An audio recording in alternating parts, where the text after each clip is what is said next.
Hi guys, कैसे हो आप सभी लोग। आई होप आप सभी लोग बहुत ही ज़्यादा अच्छे होंगे। आज मैं आपके लिए एक न्यू ड्रामा लेकर आई हूँ जिसकी कहानी बहुत ही ज़्यादा इंटरेस्टिंग होने वाली है और आपको ज़रूर पसंद आएगी। तो चलो कहानी को स्टार्ट करते हैं।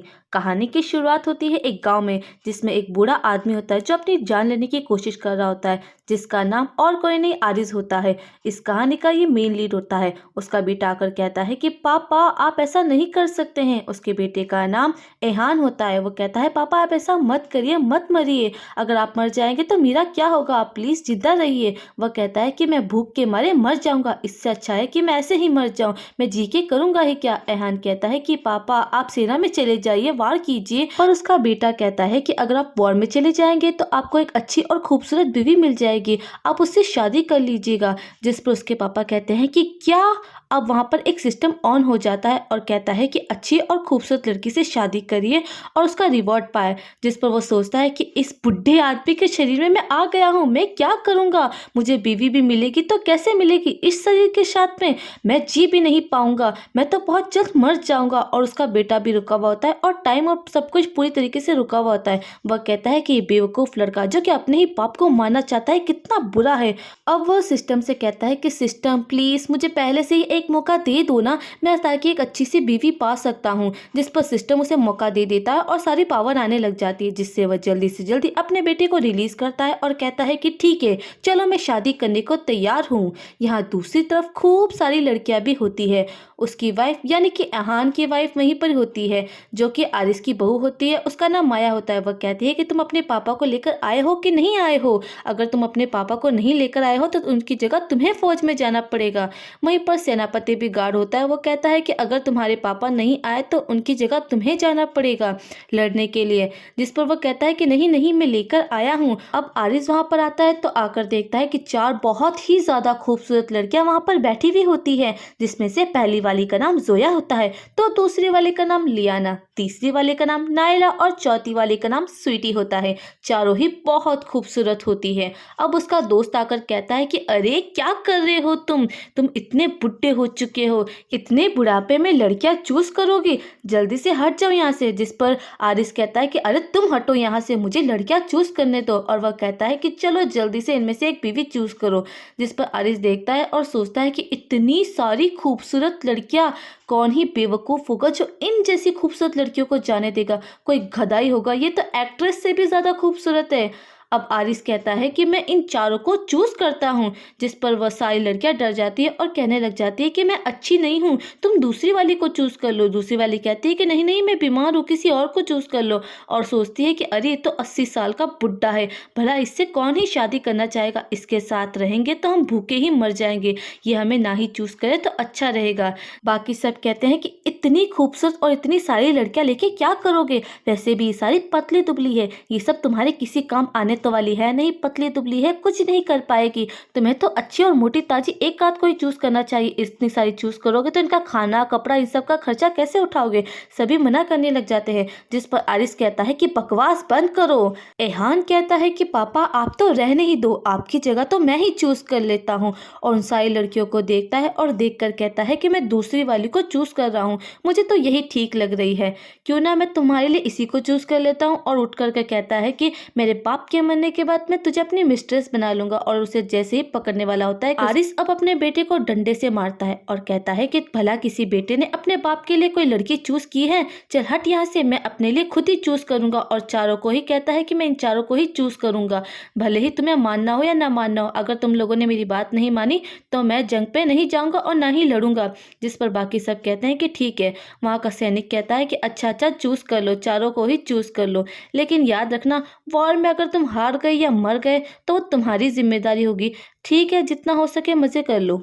अब बेचारा रेहान और उसकी वाइफ माया दोनों ही बहुत सारा खाना पीने का सामान उठा करके लाना पड़ जाता है और बहुत बेचारे थक भी जाते हैं। जिस पर एरिस कहता है कि मैं अपनी चारों बीवियों के लिए एक सबसे अच्छा रूम लेना चाहता हूँ, तुम कोई भी फालतू सा रूम उठा लो या लकड़ियों वाला वही रूम देख लो जिसमें मैं रहा करता था। जिस पर वह कहता है कि पापा आप कैसी बातें कर रहे हो, मैं तो सोच रहा हूँ कि इस साल मैं और मेरी वाइफ एक बच्चा प्लान करें, आप ऐसा कैसे कर सकते हो। जिस पर आरिस कहता है कि तुम ही लोग तो कह रहे थे कि मैं वॉर में चला जाऊँ, तो अब तुम लोग चुपचाप मेरी बात मान क्यों नहीं लेते हो। जिस पर माया सोचती है कि अरे वाह, बस जंग में ही तो जा रहा है, इसमें इतना ज़्यादा अपने आप को बड़ा समझने की बात क्या है, अपने आप को समझता क्या है, कहीं का सुल्तान है क्या। जिस पर ये सारी की सारी बातें आरिस सुन लेता है और उसे थप्पड़ लगा देता है और कहता है कि तुम्हारी हिम्मत कैसे हुई मेरे सामने ऐसी बकवास करने की कि मैं जंग पे जा रहा हूँ या क्या हो जा रहा हूँ। मुझे तो लगता है कि मेरे जंग पे जाने के लिए मेरे बेटे को ये आइडिया तुमने ही दिया होगा, और उसे खूब ज़्यादा सुना देता है।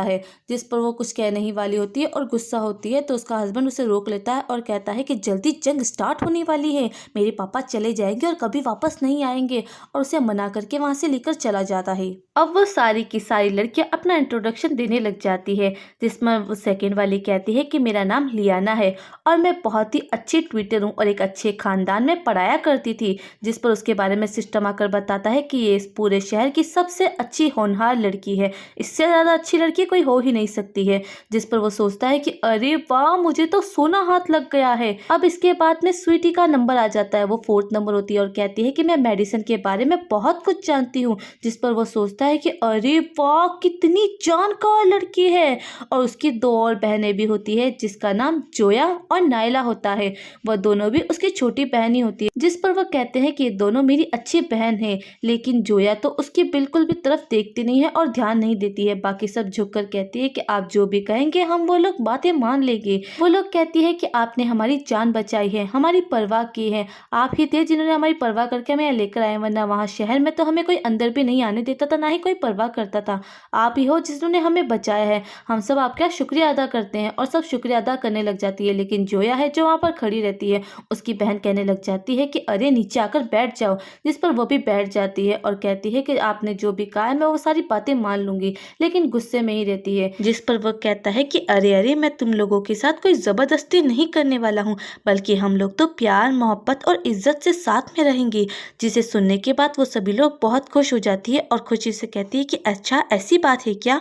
बाकी सारी लड़कियां कहती है कि आपकी उम्र ज़्यादा हो चुकी है, हमें तो जल्दी करनी चाहिए वरना आपके बच्चे नहीं हो पाएंगे। वह कहता है कि अरे नहीं, इसकी कोई ज़रूरत नहीं है, और जाकर खाना बनाने की तैयारी करता है। अब वह खाना इतनी स्टाइल में बनाता है कि सब्जी को इतनी अच्छी तरीके से काटता है और स्टाइल मारता है कि बाकी सारी की सारी लड़कियां खुश हो जाती हैं। और जब वो खाना बना रहा होता है तो सारी लड़कियां उसके लिए हवा करने लग जाती है और पानी पिलाने लग जाती है और सेवा में लगी रहती है कि सर ये लीजिए वो लीजिए। जिस पर जोया सोचती है कि कितने ड्रामे कर रहे हैं ये लोग, इसके आगे ऐसे झुक रहे हैं जैसा कोई और आदमी मिलेगा ही नहीं, बुढ़ा ही तो है, भला क्या कर लेगा। अब वो कहता है कि चलो मैं जल्दी से सबके लिए खाना तैयार कर देता हूँ, पर जोया है उसको तो कोई फर्क ही नहीं पड़ रहा होता है। अब वो कहता है कि मैं अपने घर की औरतों को और मर्दों को बराबर का हिस्सा देता हूँ और दर्जा देता हूँ, सभी लोग आकर के बैठ जाओ और खाना खाना स्टार्ट करो। वो लड़कियां खुश हो जाती है और जब फटाफट आकर के खाना बैठ जाती है। जब वो खाना खाती है तो उन्हें खाना इतना पसंद आता है, इतना डिलीशियस खाना खाती है वो पहली बार, कि वो कहती है कि अरे वाह, इतना अच्छा खाना तो हमने कभी महल के आसपास या महल में भी नहीं खाया होगा, और बहुत खुश होती है। जिस पर वो सोचता है कि अरे वाह, इन लोगों को मेरी कुकिंग स्किल पसंद आ गई है। अब उसका बेटा आहान आता है और आकर कहता है कि पापा आपने मेरे बगैर ही सारा खाना खा लिया है, और वो भी इतना सारा अच्छा खाना, मीट वगैरह, मुझे तो कुछ खाने को मिला ही नहीं है। जिस पर उसके पापा कहते हैं कि रखा है ना, वो देखो। एहान देखता है कि वो तो कुत्तों का खाना है और कहता है कि पापा ये तो कुत्तों का खाना है। जिस पर वह कहता है कि अच्छा, जब मैं भी तो पहले उसी में ही खाया करता था, तुम लोग मुझे लकड़ी की छोटी सी जगह पर रहने के लिए कहते थे, मैं तब वहाँ पर रहता था ना। जिस पर वह कहता है कि पापा ऐसा सलूक मत करो, वो तो कुत्तों का खाना है। जिस पर वह कहता है कि तुम भी तो मुझे देते थे ना। जिस पर वह कहता है कि पापा मैं आपका सगा बेटा हूँ ना। पर वह कहता है कि हो तो क्या करूँ, अब चले जाओ यहाँ से। अब उसका बेटा कहता है कि ठीक है ठीक है ठीक है, अब वॉर शुरू हो जाने दो बुड्ढे, फिर मैं तुम्हें ज़रूर बताऊंगा। अब यहाँ पर खाना वाना खाने के बाद में आरिस आराम से सो रहा होता है। उसके पास में जोया आकर कहती है कि मैं आपकी सेवा करने आई हूँ, मुझे एक बार सेवा करने का मौका दीजिए। और तब तो बेटा वो तो शुरू हो जाते हैं। इसके बाद में बाहर से तीनों लड़कियां देखती है और सोचती है कि ये इतना ज़्यादा जवानी कैसे सड़ रहा है। उसका बेटा और बहू भी आ जाते हैं और दोनों कहते हैं कि पापा क्या कर रहे हैं। गाँव के सभी लोग इकट्ठा हो जाते हैं और आकर कहते हैं कि देखो तो सही, ये अभी से ही अपनी जवानी झाड़ रहा है। और सभी लोग बातें बनाने लग जाते हैं कि हम तो कॉन्ग्रेचुलेशन कंपटीशन करने आए थे 4-4 बीवियां होने पर ये बंदा तो अभी से शुरू हो चुका है। जोया कहती है कि अरे वाह, तुम तो बहुत जवान हो चुके हो, जिस पर वो सोचता है कि लगता है सिस्टम ने इफेक्ट दिखा दिया है। जिस पर लियाना वहां पर आती है और आकर कहती है कि मुझे आपको देखने आई थी। जिस पर वो कहता है कि देखना क्या है, तुम भी शुरू हो जाओ, और उसके साथ भी शुरू हो जाता है। तो बाकी सब कहते हैं कि अरे ये बंदा पागल हो गया है क्या, कल वॉर में जाना है, और सारी बकवास किए जा रहे होते हैं। अब चूंकि वो बूढ़ा होता है तो सभी लोग उसकी मर्दानगी पे शक करने लग जाते हैं। तो वो बाहर आता है और 2 कपड़े दिखाकर कहता है कि मैं मर्द हूँ, देख लो। और तुम्हें किसने कहा है कि मैं जवान नहीं रहा हूँ, मैं बहुत जवान हूँ। बाकी सबके तो मुंह ही बंद हो जाते हैं और वो बाकी लड़कियों से भी कहता है कि तुम दोनों भी अंदर आ जाओ, और उन चारों को ही अंदर लेकर चला जाता है। बाकी सब कहते हैं कि सब कुछ क्या हो रहा है। उसकी बहू कहती है कि कौन सी दवाई पिलाई है इन्हें जो इतना ज्यादा स्ट्रांग हो गया है। वो कहता है कि मुझे क्या पता है, मैंने तो ना कुछ किया है। अब जंगल की तरफ रोशनी चमकते हुए देखकर वो लोग डर जाते हैं और सभी लोग वहां से भाग जाते हैं। उसका बेटा और बहू कहते हैं कि जल्दी भागो, लोग आ जाएंगे, दुश्मन आके हम पे हमला कर देंगे, और सब वहां से भाग जाते हैं। अब सुबह हो जाती है और एक नया बंदा ही बाहर निकलता है जो और कोई नहीं आरिज ही होता है। अब वो बहुत ही ज्यादा जवान हो चुका होता है। सिस्टम आकर उससे कहता है कि आपके सारे सिस्टम खुल चुके हैं, आपकी पूरी बॉडी अब एक नई बन चुकी है और सारे के सारे आपके बॉडी पुर्जे काम करने लग जाएंगे अच्छी तरीके से। जिस पर वो सोचता है कि हाँ हाँ, मुझे तो बहुत ही ज्यादा अच्छी बीवियां मिली है। अब उसकी सारी बीवियां बाहर आती है और कहती है कि हस्बैंड तुम तो बहुत ही बहादुर हो, और उसकी खूब तारीफें करती है। जिस पर वो कहती है तुम सब कितनी प्यारी हो। अब जो जोया सबसे ज्यादा शर्मीली थी, अब वही ज्यादा उसके प्यार में पड़ जाती है। सभी लोग उसके प्यार में खूब पड़ी हुई रहती हैं। अब वो कहता है कि गांव वाले पता नहीं कहाँ चले गए, कल रात को तो इतना शोर मचा रहे थे कि कहाँ पर है, ये क्या कर रहा है, इतना ज्यादा मेरे स्टैंड के बारे में पूछ रहे थे। अब कहाँ चले गए हैं, मैं चलो जाके सबको सबक सिखाता हूँ, और ये मेरा बेवकूफ बेटा कहाँ पर है। और जल्दी से तीर निकाल करके कहता है कि अभी सबको मजा चखाता हूँ, और जाकर के वार करने ही वाला होता है। उसकी वाइफ कहती है कि अरे वाह, आप तो बहुत स्ट्रांग है, आपको सब कुछ आता है। वो जाने ही वाला होता है कि सामने से एक जनरल आ जाती है घोड़े पे सवार। वो बहुत ही ज्यादा जख्मी होती है और जाकर के सीधा आकर के आरिस की बाहों में गिरती है। वो कहती है कि प्लीज मुझे बचा लो, मेनलैंड की तरफ से हमला हो चुका है। वो बहुत ज्यादा जख्मी होती है। वो कहता है ये तो एक औरत है। अब उन लोगों को पता चलता है कि इस गांव के सभी लोग भाग चुके हैं। कल रात को जो रोशनी दिखी थी वो और कोई नहीं उन लोगों की थी, बैंडिटों की, जिसे देखकर सब लोग भाग गए थे। वो लोग कहते हैं कि हमें सब लोग ऐसे कैसे छोड़ के भाग सकते हैं, हमें बताना तो चाहिए था ना। जिस पर वो कहते हैं कि क्या हम भी भाग चले। जिस पर आरिस कहता है कि इस लड़की को इस तरह से छोड़ के हम नहीं भाग सकते हैं। वो लड़की जिसका नाम नैना है, वो कहती है कि मैं देश की सेवा करती हूँ और मैं देश के लिए ही जान देना चाहती हूँ। मैं यहाँ पर इसलिए आई हूँ ताकि लोगों को देख सको कोई भागा या नहीं भागा। अगर कोई बच गया है तो मैं उसे छोड़ना चाहती हूँ, उसकी मदद करना चाहती हूँ। जिस पर आरिस कहता है कि तुम कितनी अच्छी औरत हो, बाकी सबकी भलाई के लिए अपनी जान देने को तैयार हो। और अपनी चारों बीवियों से कहता है कि इसको अंदर लेके जाओ और इसका ख्याल रखो। और अपनी बाकी बची हुई बीवियों से कहता है कि मैं जा करके उन लोगों को सबक सिखाऊंगा और उन्हें मार डालूंगा ताकि वो लोग हम पर हमला नहीं कर सके। और अपनी सारी बीवियों को अंदर भेज देता है और वहां से जा ही रहा होता है कि उसे चीखने की आवाज आती है। अंदर बैंडिटों ने उसकी बीवियों को पकड़ रखा हुआ होता है और सबको बुरी तरीके से मार मार के बाहर लेकर आ रहे होते हैं। बैंडिटों का सरदार कहता है कि गांव में जितने भी मर्द दिखाई दे उन सभी को मार डालो और जो भी औरतें हैं उन्हें पकड़ के लेके आ जाओ। इतनी खूबसूरत लड़कियां मिली है, मैं तो इनसे बहुत खुश हो चुका हूँ। और बहुत खुश हो रहा होता है कि उसके सामने आरिस आ जाता है। आरिस कहता है कि मेरी बीवियों को छोड़ दो। जिस पर वो कहता है कि एक बंदा हमारे सामने आके बोल रहा है, इसकी इतनी हिम्मत। और सबको कहता है कि चलो इसे मार डालो। और सब लोग उसे मारने के लिए हंसने लग जाते हैं और सब उसे मारने से पहले उसकी बीवियों को ही चाकू मार देते हैं। जिस पर वो बहुत बुरी तरीके से जख्मी हो जाती है और कहते हैं कि देखा हम लोग कितने खतरनाक हैं। वो कहता है छोड़ो मेरी बीवियों को। जिस पर वो कहते हैं कि चलो पहले इस आदमी को ही मार डालो। जिस पर आरिस जल्दी से एक तीर चला देता है जो सीधा उन लोगों पे जाके लगता है और बैंडिटों के सरदार को ही लग जाता है। जिस पर वो कहते हैं कि अरे वाह, पहले ही शॉट में बैंडिटों के सरदार को मार डाला, बाकी सबको भी मारने लग जाता है। वो कहता है कि हमला करो।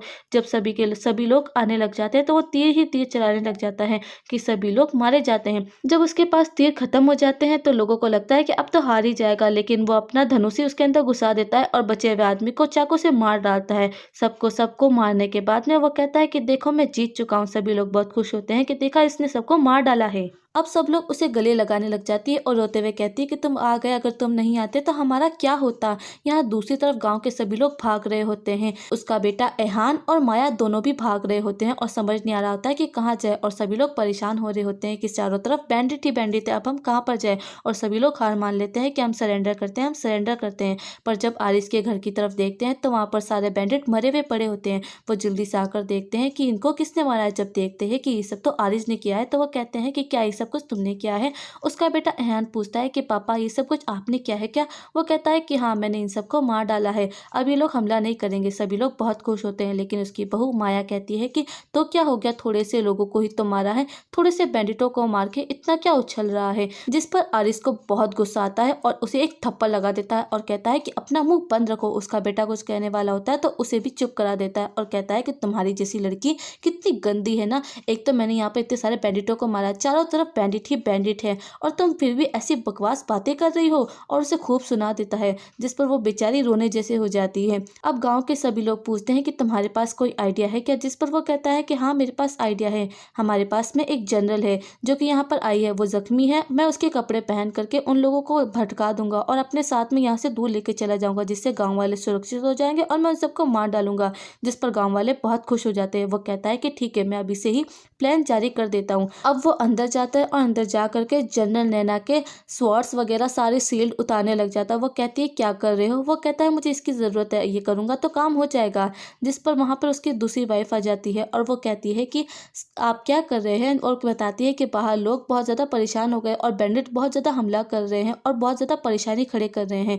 जिस पर वो कहता है कि ठीक है, और उससे कहता है कि प्लीज़ मुझे तुम्हारी हेल्प की ज़रूरत है, तुम जल्दी से अपना ये कवच वगैरह सब मुझे दे दो, जिससे मैं जा करके उनसे लड़ूंगा और उन्हें हरा दूंगा। जिस पर वो कहती है कि तुम ऐसा कैसे करोगे, अकेले नहीं कर पाओगे। वो कहता है कि हाँ, मैं ऐसा करूंगा, और जल्दी से उसके निकालने लग जाता है। तो उसकी वाइफ कहती है मैं भी हेल्प करूंगी, और जल्दी से उसके कवच वगैरह सब कुछ ले लेते हैं और वो पहन लेता है। वो कहता है कि अरे वाह, मुझे तो एकदम परफेक्ट फिट है। जिस पर नैना उसे देखती है और देखकर सोचती है कि कहीं ये किस्मत की बात तो नहीं है जो इसे सब फिट भी आ गया और ज़रूरत पे मदद भी कर रहा है।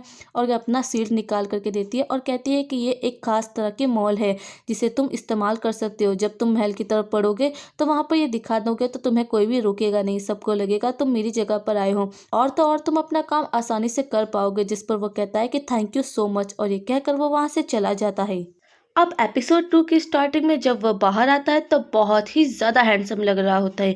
बाकी सब कहते हैं कि अरे वाह, कितना अच्छा लग रहा है। उसका बेटा एहान सोचता है कि क्या ये मेरे पापा है, इतने हैंडसम लग रहे हैं।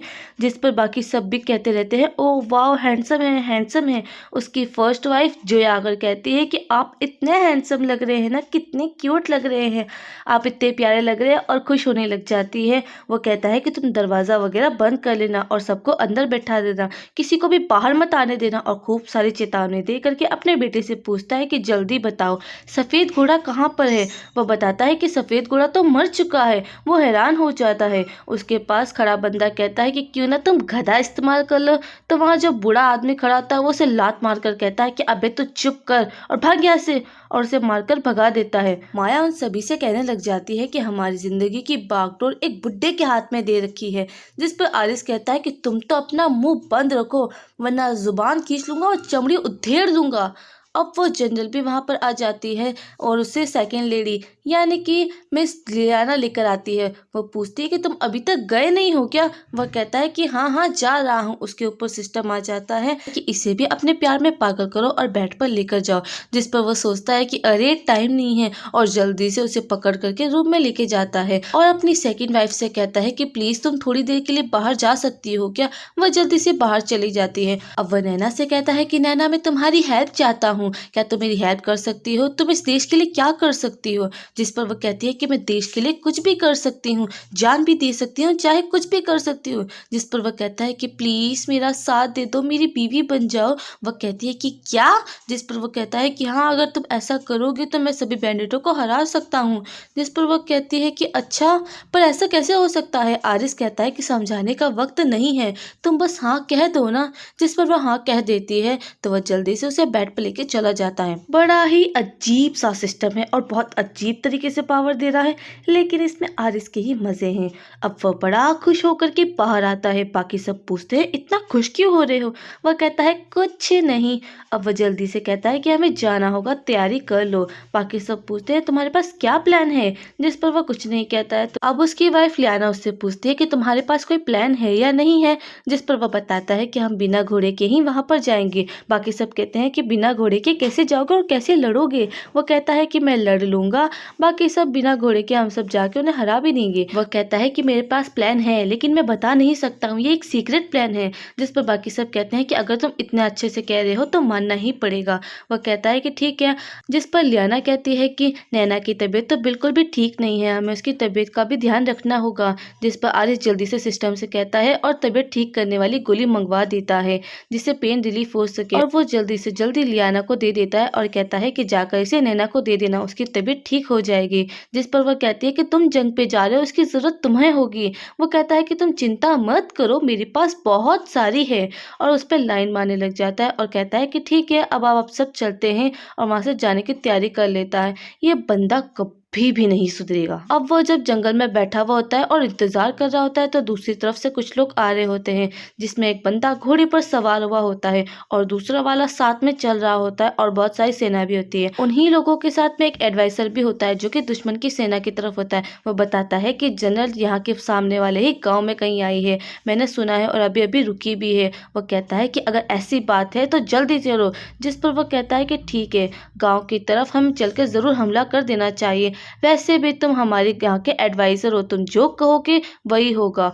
जिस पर घोड़े वाला बंदा कहता है कि तुम हमारे एडवाइजर हो, तुम जो कहोगे हम वही बात मानेंगे, और बहुत ज्यादा खुश होने लग जाता है। एडवाइजर खूब सारी एडवाइसें देने लग जाता है। जिस पर वो कहता है कि ठीक है, आज जो तुम सोच रहे हो वही होगा।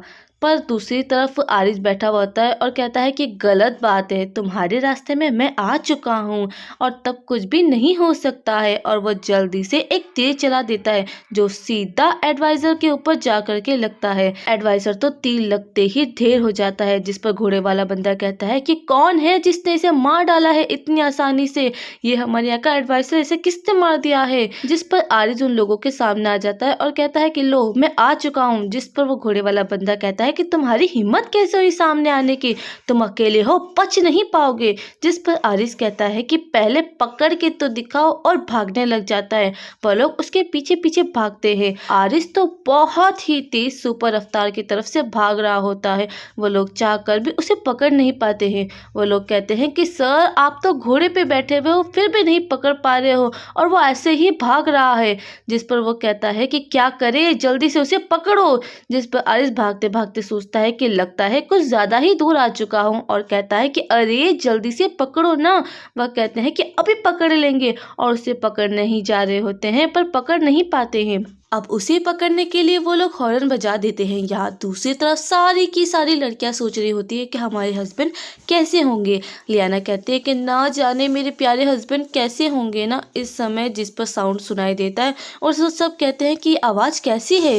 जिस पर नैना आती है और आकर परेशान होने लग जाती है। वह लोग कहते हैं कि ज़रूर हमारे हस्बैंड जीत गए होंगे। जिस पर नैना कहती है कि ऐसा कुछ भी नहीं है, बल्कि वो सब मिलकर उसे पकड़ रहे हैं और उसी लिए हॉर्न बजा रहे हैं। सभी लोग मिल करके उसे मार डालेंगे चारों तरफ से घेर करके। जिस पर लियाना पूछती है कि ज़रा बताना तो हमारे हस्बैंड की स्ट्रैटेजी थी क्या। जिस पर नैना कहती है कि कोई स्ट्रैटेजी नहीं थी, बल्कि वो तो तुम लोगों को बचाने के लिए वैसे ही चला गया है, उसके पास कोई स्ट्रैटेजी नहीं थी। वह बस अपनी जान खतरे में डाल रहा है ताकि तुम सबको बचा सके और टाइम मिल सके, तुम सब यहाँ से भाग सको। और वो अपनी जान को इतनी बुरी तरीके से खतरे में डाल चुका है। बाकी सब कहते हैं कि हमारे हस्बैंड मर जाएंगे, ऐसा नहीं हो सकता है। सभी लोग बहुत ही ज्यादा परेशान होने लग जाते हैं। यहाँ दूसरी जानिब वह कहता है कि अरे बेवकूफो, तुम लोग जल्दी से आके मुझे पकड़ो ना, पकड़ने की कोशिश भी नहीं करोगे क्या। और सोचता है कि गांव से इन्हें दूर लेके जाना ही होगा ताकि उन लोगों को मौका मिल सके, मेरी बीवी और बाकी सब भाग सके। बेचारे आरिस को चारों तरफ से घेर लिया जाता है। उसका बॉस कहता है कि जल्दी से अपने आप को सरेंडर कर दो, तुम्हें चारों तरफ से पकड़ा जा चुका है, अब तुम कहीं भाग नहीं सकते हो। जिस पर आरिस कहता है कि मैं और सरेंडर बिल्कुल भी नहीं करूंगा, तुम में अगर हिम्मत है तो मुझे पकड़ सकते हो तो पकड़ लो, और फिर से भागना स्टार्ट कर देता है। जिस पर वो लोग सोचते हैं कि दूसरी तरफ के लोग तो पकड़ ही लेंगे, पर वह इतनी स्पीड में भागता है कि किसी के हाथ ही नहीं लगता है और वह भागता ही रहता है। बाकी सब कहते हैं कि वो कहाँ पर चला गया है। उसका बॉस कहता है कि ये तो भाग चुका है।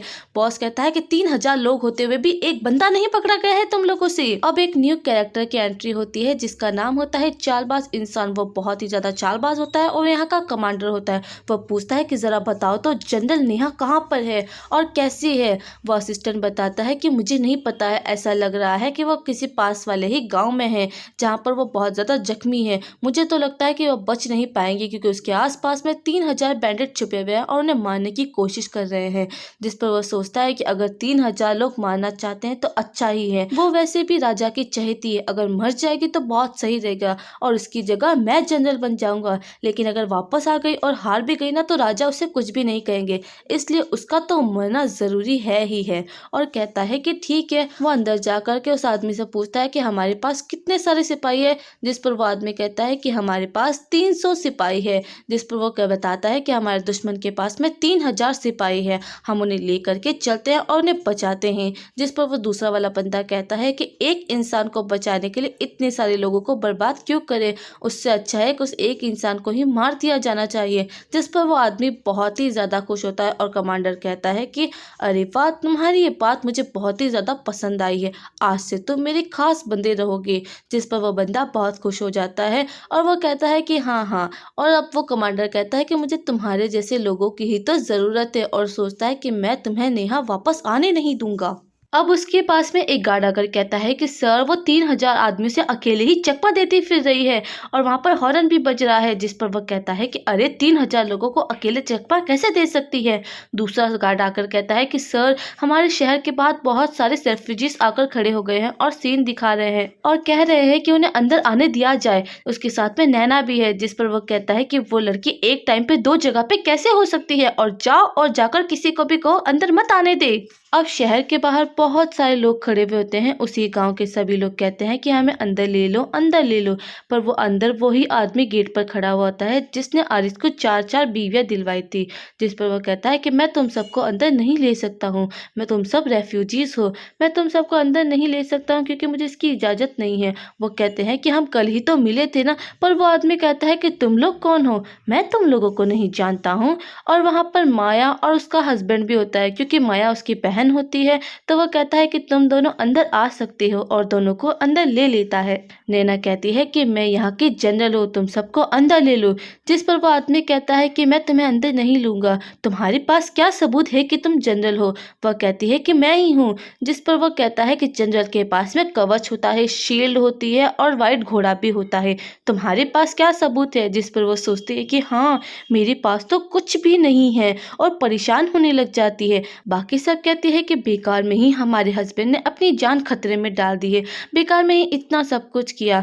जिस पर पीछे से आरिज आकर कहता है कि क्या हुआ, किसने कहा ऐसा कि बेकार गया है सब कुछ। जिस पर वो सब देखकर बहुत खुश हो जाती है और जाकर गले लगने लग जाती है कि तुम ठीक हो। नैना पूछती है कि तुम वहां से बच कैसे निकले हो। जिस पर वो बहाना बनाते हुए कहता है कि वो लोग तो बड़े बेवकूफ है और मैं वहां से बड़ी आसानी से बच के निकल गया था, देखो ना मैं ठीक हूँ और जल्दी से आ रहा था। और आकर उस आदमी से कहता है कि लो देख लो, शील्ड भी है और सब कुछ है, मेरे पास सारा का सारा सामान है। जिस पर वह कहता है कि तुम हो कौन और ये शील्ड वगैरह तुम्हारे पास कैसे आई है।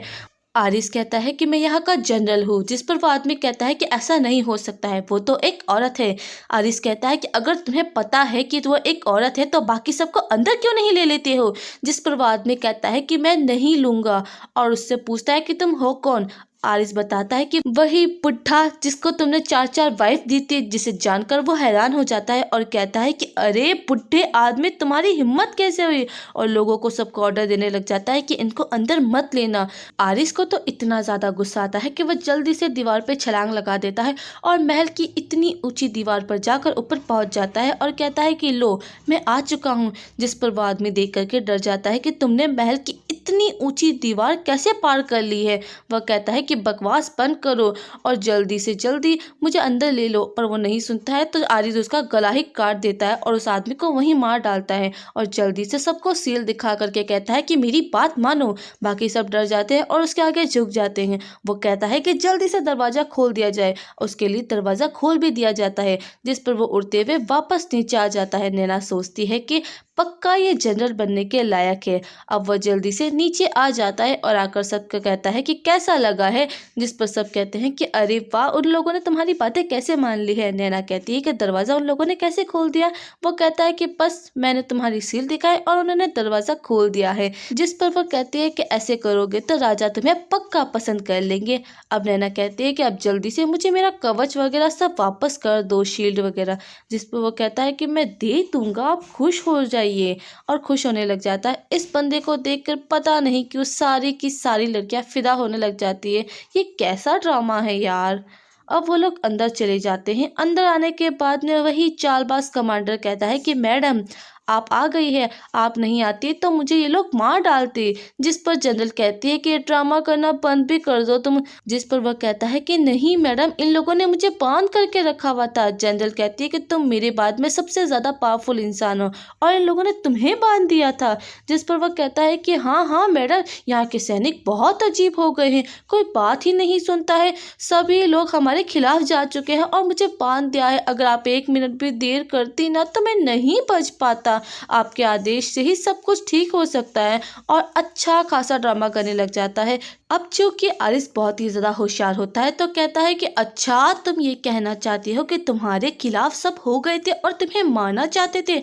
ऐसा कोई ड्रामा तुम करो ही नहीं तो अच्छा रहेगा। कितना झूठ बोल रहे हो। बाहर तो सभी लोग कह रहे थे कि मैडम को रोका जाए, जनरल को अंदर ना आने दिया जाए और जनरल को मारने की बातें भी कर रहे थे कि तुम उसे मारना चाहते थे। जिस पर वह कहता है कि आप कौन है। आरिस बताता है कि मैं ही हूँ जिसने जनरल की जान बचाई है। जिस पर कमांडर कहता है कि अच्छा अच्छा, बहुत अच्छे इंसान है, आपने मेरी मैडम की जान बचाई है। और मन में सोचता है कि तू ही वह कमीना इंसान है जिसकी वजह से मेरा प्लान खराब हो गया है। आरिस कहता है कि देखो ये लेटर वही है जिसमें तुम्हारे लोगों ने कहा है कि जनरल को अंदर मत आने देना है और बाहर ही उसे मार देना है। जिस पर वह कहता है कि मैं नहीं जानता था कि किसने लिखा है किसने नहीं लिखा है, मुझे नहीं पता है। जिस पर वो लोग कहते हैं कि अरे बस करो ड्रामा करना, कितना ड्रामा कर रहे हो। जनरल कहती है कि मुझे पता है तुम मुझे मारना चाहते थे, इसलिए ड्रामा करना बंद भी कर दो। अब वह अपने आप को बचाने के लिए कहता है कि आपने लेटर पढ़ा है।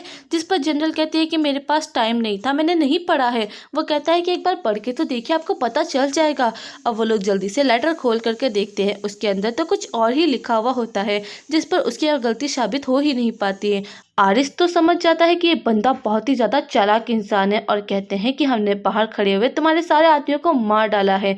जिस पर वो सोचता है कि अच्छा ही हुआ है, सारे के सारे सबूत मिटा दिए गए हैं, ठीक ही है। और वह चालबाज कमांडर कहता है कि इस आदमी को भी सजा देनी होगी। जिस पर आरिस कहता है कि किस बात की सजा देनी होगी मुझे, मैंने क्या किया है। वो बताता है कि तुम कमांडर के और जनरल के सामने खड़े हो पर उन्हें इज्जत नहीं दी है और भी बहुत सी गलतियां गिनवाने लग जाता है कि तुमने ये 3 गलतियां कर रखी है, अब तुम्हें तो सजा मिलनी ही चाहिए। जिस पर जनरल कहते हैं कि हाँ तुमने बिल्कुल ठीक कहा है, इस बंदे को सजा तो मिलनी ही चाहिए। अब वो कमांडर जल्दी से जल्दी उसे सजा देने के लिए सामान मंगवाने ही लग जाता है कि जनरल उसे रोक देते हैं कि कोई ज़रूरत नहीं है। जिस पर वो कहता है कि आप इसे बचाना चाहती हो क्या।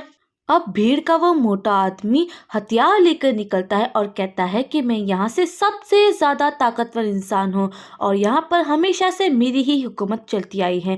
मैं कुछ दिनों के लिए यहाँ से चला क्या गया, तुम लोग तो यहाँ पर आ गए हो और तुमने यहाँ पर हुकूमत करना स्टार्ट कर दी है, मैं तुम्हें मार डालूंगा। जिस पर आरिस कहता है कि ज़रा मुझे ये तो बताना, तुम इतने ताकतवर हो तो तुम्हें जेल में बंद किसने किया है।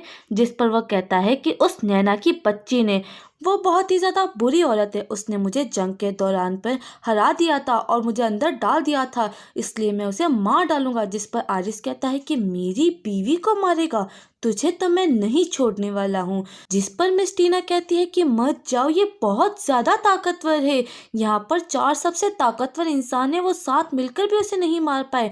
वो ताकतवर इंसान कहते हैं चारों कि चलो हम पाँचों मिल के साथ में लड़ते हैं। जिस पर आरिस कहता है कि कोई ज़रूरत नहीं है, मैं अकेला ही काफ़ी हूँ। वो आदमी कहता है कि अपने आप को समझते क्या हो तुम, बहुत ज़्यादा ताकतवर बनने की कोशिश कर रहे हो। जिस पर आरिस कहता है कि अब भी बताता हूँ, और आराम से स्टाइल मारते हुए नीचे उतरता है। अब जब आरिस नीचे आता है तो अपना मुंह दूसरी तरफ करके खड़ा हो जाता है, जिस पर वो लोग सोचते हैं कि अरे ये तो पक्का हार जाएगा।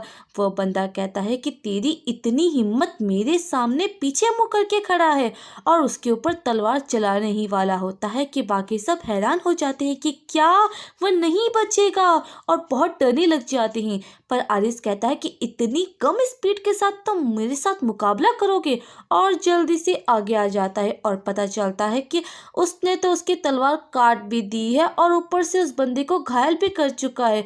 वह कहता है कि तुम विलेज में रहने वाले देहाती इंसान, तुम्हारी इतनी हिम्मत कैसे हुई है मुझे मारने की। जिस पर आरिस उसे लात मार देता है तो वो वहीं पर ही ढेर हो जाता है। बाकी सब कहते हैं कि अरे इस विलेज के बंदे ने तो अकेले ही इतने ताकतवर इंसान को हरा दिया है, ऐसा कैसे हो सकता है। बाकी सब बहुत हैरान होने लग जाते हैं, पर मिस टीना तो भाग कर जाती है और जाकर उसे गले लगा लेती है और कहती है कि इतना ताकतवर इंसान तो मैंने बैटल फील्ड में भी नहीं देखा है। जिस पर उसका सिपाही कहता है कि हाँ ये तो बहुत ज़्यादा ताकतवर है। मिस टीना तो बहुत खुश हो रही होती है, पर उसका सिपाही कहता है कि मैडम आपको सबके सामने उसे गले नहीं लगाना चाहिए। पर वह कहती है कि मुझे कोई फर्क नहीं पड़ता है, इसके जैसा पावरफुल इंसान तो मैं कभी खो ही नहीं सकती हूँ, मैं इसके जैसे इंसान को हमेशा अपने पास रखूंगी। आरिस सोचता है कि इसे तो बैटल से कुछ ज्यादा ही प्यार है, तभी तो मुझे पसंद कर बैठी है। हाँ हाँ, ऐसा तो होना ही था। अब यहाँ पर दूसरी तरफ कमांडर बड़े मजे में सोच रहा होता है कि अब तक तो नैना और उसके प्यारे आरिस के सारे विलेज वालों का काम तमाम हो चुका होगा। मैंने जिस बंदे को भेजा है ना वो बहुत ज़्यादा ताकतवर है, ज़रूर उन सबकी मौत की खबर आने वाली होगी। पर वहीं पर उसका असिस्टेंट यानी कि गार्ड आकर कहता है कि सर एक बड़ी बुरी खबर आई है। जिस पर वह कहता है कि बताओ, वो लोग मारे गए हैं ना, उन सबका खेल खत्म हो चुका है ना। और बड़े घमंड में कहता है कि जिस बंदे को मैंने भेजा है ना वो तो बहुत शानदार है। पर गार्ड तो डरती डरती कहता है कि आरिस ने उस बंदे को एक ही वार में मार दिया है। जिस पर वो कहता है कि क्या बकवास कर रहे हो, एक ही वार में ऐसा नहीं हो सकता है। जिस पर वह कहता है कि हाँ सर ऐसा हो चुका है, वह बंदा हार चुका है सर, आज आपकी प्यारी टीना से शादी भी कर रहा है वो तो। जिसे सुनने के बाद में तो कमांडर गुस्से में टेबल ही पलट देता है कि नहीं। अब चालबाज कमांडर कहता है कि जल्दी से जल्दी दूसरी पार्टी को ये मैसेज भेजो कि उनके राजा मर चुका है, और उसकी बेटी को जाके बताओ कि उसके पापा मारे जा चुके हैं और सारा के सारा प्लान फेल हो चुका है। जिस पर उसका असिस्टेंट कहता है कि ओके सर, और फिर जल्दी से वहां से चला जाता है।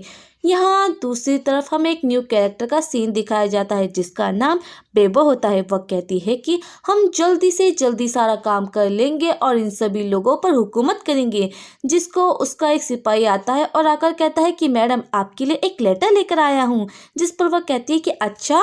वह लेटर जल्दी से लेती है और पढ़ती है। जैसे ही वो लेटर पढ़ती है तो उसे गुस्से में मोड़ के फाड़ के फेंक देती है। वह कहती है कि उन लोगों की इतनी हिम्मत कैसे हुई, मेरे पापा को मार डाला है, मैं उन लोगों को बिल्कुल भी नहीं छोड़ूंगी, मैं उन लोगों को जान से मार डालूंगी। और अपने लोगों से कहती है कि जल्दी से जल्दी सभी लोग तैयार हो जाओ, हम उन लोगों की सिटी पर हमला करने वाले हैं और उन लोगों को नहीं छोड़ेंगे। बाकी सब कहते हैं कि ओके मैडम।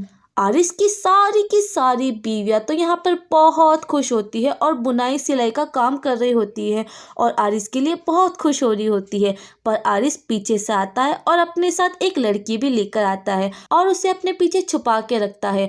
वह अंदर आता है और उसे देखकर उसकी सारी बीवियां बहुत खुश होती है। वह कहता है कि देखो मैं तुम्हारे लिए किसी को लेकर आया हूँ, और पीछे से मिस टीना को बाहर निकालता है।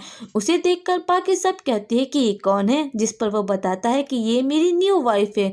जिसे सुनने के बाद बाकी सब कहती है कि ये क्या बकवास कर रहे हो, एक के बाद एक लाई जा रहे हो।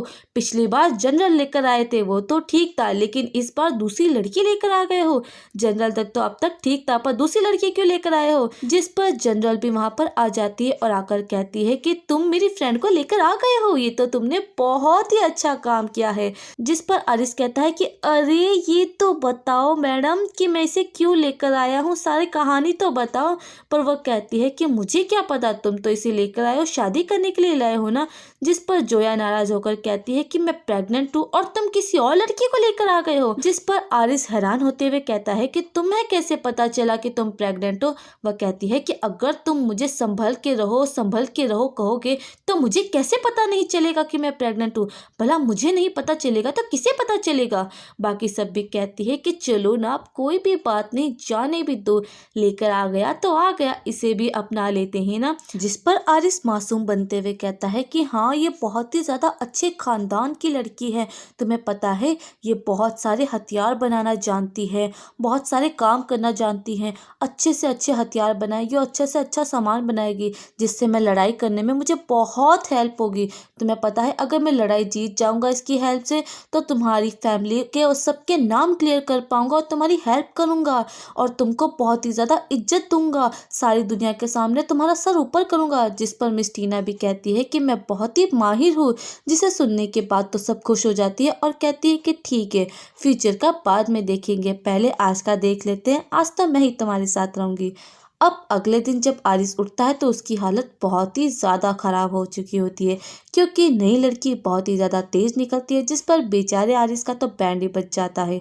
अब उसके पास में सिस्टम आता है और आकर कहता है कि तुम्हारे लिए एक नया सिस्टम अपडेट हुआ है, तुम्हारे पास अब एक हथियार बनाने की नई बुक लॉन्च हुई है जो कि तुम्हें मिल रही है, तुम चाहो तो ले सकते हो, आइडियाज़ मिलेंगे तुम्हें हथियार बनाने के।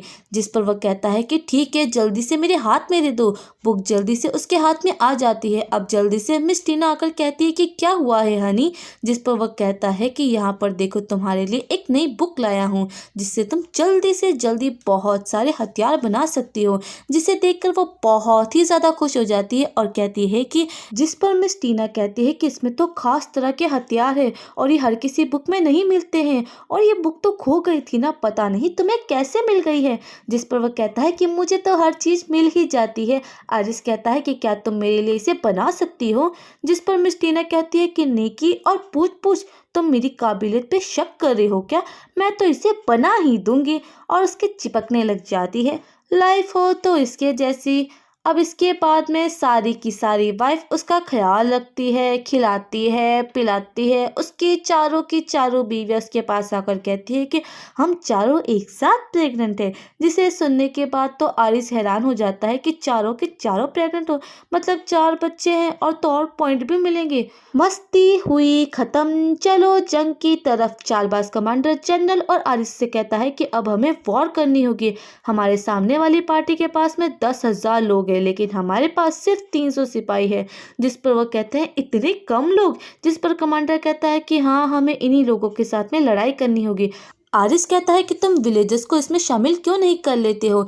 जिस पर कमांडर कहता है कि विलेजर्स को शामिल करके क्या करेंगे, वो बस विलेजर्स ही तो है, उससे ज़्यादा और कुछ भी नहीं है, वो क्या लड़ सकते हैं। जिस पर आरिस कहता है कि मैंने खुद उन लोगों को ट्रेन किया है, वह क्यों नहीं लड़ सकते हैं। जिस पर कमांडर कहता है कि तुम नए आए हो, अभी अभी तुम खुद विलेजर हो, तुम बीच में ना ही बोलो तो ठीक रहेगा, तुम बस जनरल के साथ टाइम स्पेंड करो, इससे ज़्यादा और कुछ मत करो। जिस पर आरिस उसे चिढ़ाने के लिए कहता है कि मिस टीना के साथ में भी टाइम स्पेंड करता हूँ। जिसे सुनने के बाद में तो कमांडर को बहुत गुस्सा आता है और वो अपनी स्वॉर्ड बाहर निकाल लेते हैं। जिस पर जनरल उसे रोक लेती है और कहती है कि ये बहुत ही ज़्यादा ताकतवर इंसान है और बहुत अच्छा है, तुम बीच में मत बोला करो कमांडर, मुझे पता है अगर उसने ट्रेन किया है तो अच्छा ही किया होगा, इसकी बातें मानो और सबको ले लो। कमांडर मना कर देता है और कहता है कि बिल्कुल भी नहीं, इससे अच्छा है कि हम नेगोशिएट कर लेते हैं। जिस पर जनरल और आरिस कहता है कि इसका क्या मतलब हुआ। वह कहता है कि मैंने सुना है कि दूसरी वाली टीम के लीडर को फीमेल जनरल्स बहुत ज़्यादा पसंद है, तो हम अपनी जनरल को उनके हवाले कर देते हैं और बदले में हमारा शहर बचा लेते हैं। ऐसा करके हम अपने शहर को बचा सकते हैं। जिस पर आरिस सोचता है कि अच्छा, मेरी वाइफ को देकर खुद को बचाने की कोशिश कर रहा है, अब भी बताता हूँ। और जिस पर जनरल को भी बहुत गुस्सा आता है ये बात सुनकर। आरिस कहता है कि इससे अच्छा प्लान तो मैं ही बता देता हूँ।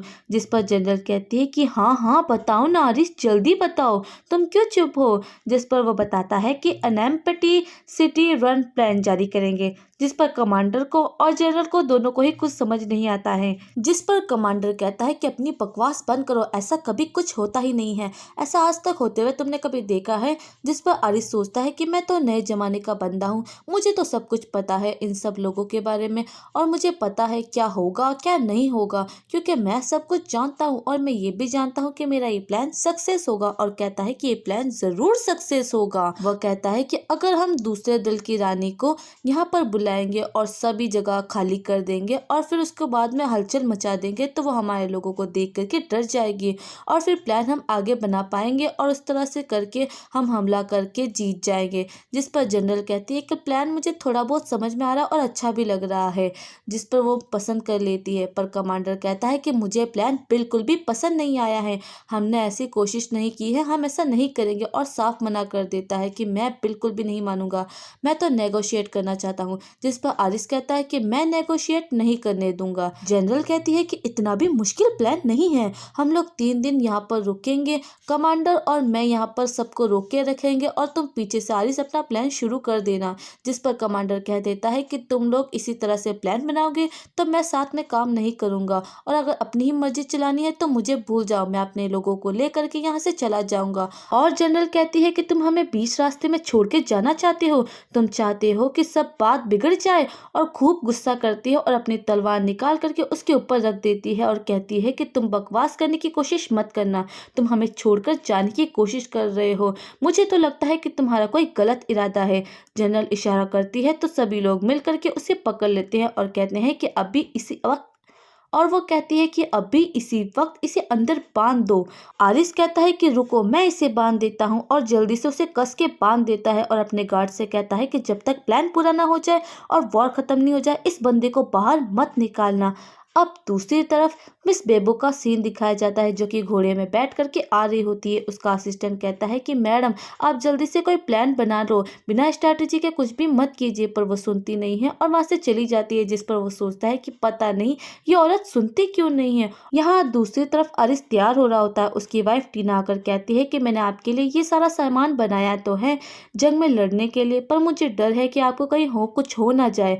जिस पर वह कहता है कि मुझे तुम पर पूरा भरोसा है, तुमने कुछ खास तरह के तलवार और सब कुछ मेरे लिए बनाया जो है। अब इसके बाद में उसके पास जनरल भी आती है और आकर कहती है कि मुझे भी तुम पर भरोसा है। उसकी सारी की सारी वाइफ उसके पास आती है और गिफ्ट देने लग जाती है कि हमने बड़े प्यार से तुम्हारे लिए बनाया है, वही जो वो उसके लिए बना रही थी। वह कहता है कि गिफ्ट बहुत ही ज्यादा अच्छे हैं पर मैंने अभी नहीं रख सकता हूँ क्योंकि जंग में खराब हो जाएंगे, मैं इसे बाद में रख लूंगा, और उन सभी को प्यार से दिलासा देने लग जाता है। यहाँ दूसरी तरफ कमांडर अपने गार्ड से कहता है कि जाकर के दूसरी तरफ के क्वीन को बता दो कि हमारे यहाँ के लोग क्या प्लानिंग चल रही है, वह गेट्स को ओपन रखेंगे और उनके लिए प्लानिंग करके रखेंगे। जिस पर वो कहता है ओके सर, अभी जाके बताता हूँ। और कमांडर सोचता है कि भले ही तुमने कितनी भी अच्छी प्लानिंग क्यों ना कर ली हो, पर मैंने पहले ही दूसरी टीम को बता रखा है कि तुम लोग क्या प्लानिंग करने वाले हो, अब तो तुम पक्का हारोगे ही। और जोर जोर से हंसने लग जाता है विलेन वाली हंसी। अब ये बात जब क्वीन को पता चलती है तो वो फिर भी यकीन नहीं करती है और दूसरी तरफ निकल जाती है। पर जब वहां पे पहुंचती है तो आरिस उसका इंतजार कर रहा होता है। वह बताती है कि मैं दूसरी सिटी की क्वीन हूँ। जिस पर वो कहता है कि अच्छा आप ही है क्या, मैं आपका ही इंतजार कर रहा था, अंदर आइए ना, मैं आपके लिए गेट खुला रखा है आपके लिए। जिस पर वह कहती है कि ठीक है और अंदर जाने ही वाली होती है कि उसका गार्ड कहता है नहीं मैडम आप अंदर मत जाइए, जरूर इसने कोई ट्रिक खेली होगी, अगर आप अंदर जाएगी और कहीं फंस जाएगी तो। जिस पर वो परेशान हो जाती है। आरिस कहता है कि अंदर आओगे या फिर मैं दरवाजा बंद कर दूं ये वाला। जिस पर वो बहुत बुरी तरीके से परेशान हो जाती है और पूछती है कि तुम्हारा नाम क्या है। आरिस बताता है कि मेरा नाम आरिस है। वह कहती है कि अच्छा तुम यहाँ पर कब से हो। जिस पर वह बताता है कि वैसे तो मैं गाँव से हूँ और अभी अभी यहाँ पर भर्ती हुआ हूँ। जिस पर दूसरी टीम का फौजी कहता है कि अरे वाह तुम एक गाँव के हो और अभी अभी आए हो, हमारे सामने आके खड़े होने की हिम्मत कैसे हुई। जिस पर क्वीन पूछती है कि यहाँ के ट्रूप्स को किसने हटाया है, जिस पर आरिस कहता है कि वो भी मैंने ही हटाया है और तुम्हारे पापा को भी मैंने ही मारा है। जिसे सुनने के बाद तो उसे बहुत गुस्सा आता है। वह कहती है कि तुम्हारी हिम्मत कैसे हुई मेरे पापा को मारने की, और गुस्सा करती है और उसे मारने के लिए आगे बढ़ ही रही होती है कि उतने में ही चारों तरफ से हमला होने लग जाता है आरिस के कहने पर, जिसे देख करके वो लोग डर जाते हैं और भाग जाते हैं। आरिस कहता है कि हम लोग जीत चुके हैं। यहाँ दूसरी तरफ कमांडर तो बड़ा खुश हो रहा होता है कि अब वह क्वीन तो अब सारा का सारा ट्रूप हटा देगी और इस तरह से मैं बच के उस जनरल और उस आरिस को मार डालूंगा और उनकी लाशों को भी नहीं छोड़ूंगा। पर गार्ड आकर बताता है कि जीत चुके हैं, हम लोग जीत चुके हैं। और जिस पर वो कहता है कैसे, वो बताता है कि आपने क्वीन को प्लान बताया था पर फिर भी वो सुना नहीं और आकर यहाँ पे फंस गई है। कमांडर को तो बहुत ही ज़्यादा गुस्सा आता है और वो चीखने चिल्लाने लग जाता है। यहाँ पर आरिस जब अपने घर आता है तो सारी की सारी वाइफ बहुत परेशान होती हुई उसके पास आती है और उसे किस करने लग जाती है। वह कहता है कि अरे एक एक करके आओ, परेशानी की कोई बात नहीं है। वो सब आकर के परेशानी बताने लग जाती है कि मैंने तुम्हें इस तरह से मिस किया, वैसे मिस किया। वह कहता है कि कोई बात नहीं और खुश होता है। अब इसके बाद में जनरल और मिस्टीना दोनों ही उसके रूम की तरफ आती है, पर पीछे से आरिस चोरों की तरह आता है और उसके हाथों में कुछ होता है। जनरल कहती है कि तुम्हारे हाथ में क्या है। वह उसे जल्दी से रखता है और उसके ऊपर से कपड़ा हटाता है तो उसके अंदर से दूसरी सिटी की क्वीन निकलती है। जनरल कहती है कि अरे ये तुम इसे यहाँ पर क्यों लेकर आए हो, जिस पर वह कहता है कि अभी वॉर खत्म होने में 2 दिन बाकी है, मैं इसे पकड़ करके लेके आया हूँ ताकि अगर हम पे कोई हमला करना चाहे तो मैं उनका सारा का सारा प्लान फ्लॉप कर सकूँ और सब कुछ बर्बाद कर सकूँ। यही सब के लिए तो मैं इसे लेकर आया हूँ। जिस पर क्वीन कहती है कि तुमने मेरे साथ ट्रिक खेली है, मुझे फंसाया है, तुम लोग बहुत ज़्यादा बुरे हो और मैं अपने लोगों की बात कभी भी नहीं सुनती, इसलिए फिर से फंस चुकी हूँ। एक काम करो, तुम मुझे मार डालो, अपनी इच्छा पूरी कर लो। जिस पर वो अपनी गर्दन आगे कर लेती है, पर सिस्टम आकर कहता है कि तुम इससे शादी करो क्योंकि ये लड़की क्वीन है और इसका फायदा होगा तुम्हें बहुत ज़्यादा। जिस पर आरिस कहता है कि मुझे तुम्हें मारना नहीं है बल्कि मुझे तो तुमसे शादी करनी है। मैंने जब से तुम्हें देखा है ना तब से मुझे तुम पसंद आ गई हो और तुमसे प्यार हो गया है। जिसे सुनने के बाद वो कहती है क्या पसंद आ गई हूँ और मैं, वो कहती है ओ माय गॉड। जिस पर जनरल कहती है कि ये लाइन तो सुनी सुनी सी लग रही है। आरिस कहता है कि अरे तुम समझने की कोशिश करो ना, पर मिस टीना कहती है कि इस बात को छोड़ो और अभी वॉर के बारे में सोचो। वह कहता है हाँ वॉर के बारे में सोचो। वो बात करते हैं और वो जल्दी से बेबो के पास आकर कहता है कि जल्दी से मुझे बता दो कि तुम्हारे पास में सारे मैसेज वगैरह कौन भेजता है। अगर तुम मुझे बता दोगे तो मैं इससे भी ज़्यादा बड़ी हेल्प कर दूंगा। अब वो ले करके उसे कमांडर के पास चले जाते हैं। कमांडर कहता है कि तुम यहाँ पर क्यों आए हो और मुझे छोड़ क्यों नहीं रहे हो। कमांडर कहता है कि अब तो मुझे छोड़ दो, वॉर खत्म हो चुकी है। जिस पर कमांडर कहते हैं कि तुमने दूसरी टीम को सारे खत भेजे हैं और हमारे बारे में सारी बातें बताई है। जिस पर वो कहता है कि ऐसा कुछ भी नहीं है। तो आरिस कहता है किस लड़की ने हमें सब कुछ बताया है। वो देखता है कि कौन है और ध्यान से देखने पर उसे पता चलता है कि तो दूसरी सिटी की क्वीन है। कमांडर पूछता है कि ये आखिर यहाँ पर क्या कर रही है। जिस पर वो क्वीन कहती है कि तुम ही हो, तुम ही ने सारे मैसेज वगैरह और सब कुछ हमें भेजे हैं। और उसकी तरफ आरिस एक लेटर भी फेंकता है और कहता है कि अब जल्दी से सारे जवाब दे दो। जनरल कहती है कि जल्दी से जल्दी हमें सब कुछ बता दो, कन्फेस करोगे तो बच जाओगे वरना बहुत बुरी तरीके से तुम्हारा अंजाम होगा। आरिस तो उसके ऊपर कुल्हाड़ी लेकर उसे मारने ही वाला होता है कि मैं तो आज तुम्हें मार ही डालूंगा। वह डर जाता है और कहता है कि नहीं, मैं मानता हूँ मैंने ही ये सब कुछ किया है और अपनी गलती को कन्फेस करने लग जाता है। जनरल तो जल्दी से जल्दी उसे पकड़वा देती है और उसे लेकर वहां से चली जाती है। अब आरिस और मिस बेबो वहीं पर ही होती है और दोनों ही एक दूसरे को देखते हैं। जिस पर वह कहती है कि क्या तुम मेरे हाथ को खोलोगे या नहीं खोलोगे। जिस पर आरिस कहता है सॉरी, हाथ खोल देता हूँ। वह कहती है कि तुम अपना वादा पूरा करो, मुझे इस राज्य की सबसे ताकतवर और पावरफुल क्वीन बना दो। जिस पर वह कहता है कि ओके और उसे पकड़ के कहता है कि बदले में मुझे भी तुमसे कुछ चाहिए क्योंकि मैं सबसे ज्यादा पावरफुल बनना चाहता हूँ। जिस पर वो कहती है कि हाँ तुम बहुत ज्यादा एम्बिशियस इंसान तो हो, तुम अपना फायदा तो देखोगे। जिस पर वो कहता है हाँ अब हमें कुछ सालों के बाद का सीन दिखाया जाता है। लगता है आरिस एक एम्पायर बन चुका है और उसके पीछे सारी की सारी उसकी वाइफ पड़ी हुई होती है। ये बताओ कि तुम किससे ज़्यादा प्यार करते हो, किससे ज़्यादा प्यार करते हो। जिस पर वह कहता है कि मैं तुम सबसे प्यार करता हूँ, जिस पर वह कहता है कि मैं तुम सबसे प्यार करता हूँ, तुम्हारे साथ बच्चे कर लिए, सब तो हो गया, अब क्या चाहिए। जिस पर सबके सब कहने लग जाती है कि ठीक है, लेकिन तुम अपनी एम्प्रेस किसे बनाओगे हम सब में से। जिस पर वो सोचता है कि बाप रे बाप, शादी तक तो ठीक था, बच्चे तक भी ठीक था, पर अब कुछ ज़्यादा ही अजीब होने लग गया है, मैं क्या करूं। और बैठ करके अपना सर पकड़ने लग जाता है। वहीं पर जनरल आती है और आकर कहती है कि तुमसे दूसरे राज्य की रानी मिलना चाहती है, और हाँ, वो शादीशुदा भी नहीं है। जिसे सुनकर आरिस कहता है कि अच्छा, तो जल्दी से लेकर आओ ना। बाकी सारी वाइफ कहती है कि नहीं, अब तुम और शादी नहीं करोगे, बहुत सारी शादियां ऑलरेडी कर चुके हो, बिल्कुल भी नहीं करोगे। और इसी के साथ वो कहता है नहीं, भागो, और सब उसके पीछे भागने लग जाती है। और ये ड्रामा यहीं पर ही खत्म हो जाता है। आप लोग मुझे ज़रूर बताइएगा कि आपको ये ड्रामा कैसा लगा हो कमेंट करके। और हाँ, इसके बार बार शादियाँ करने के बारे में तो मुझे कमेंट में ज़रूर बताना कि सर कितनी वाइफ चाहिए आखिर। और हाँ, अगर इसकी जगह आप होती तो क्या इतनी सारी वाइफ्स को कंट्रोल कर पाते और उन्हें हैंडल कर पाते? जवाब कमेंट में लिखो। Bye bye. अगर आपको मेरी वीडियो अच्छी लगी हो तो लाइक एंड सब्सक्राइब करना मत भूलना। तब तक के लिए थियामो।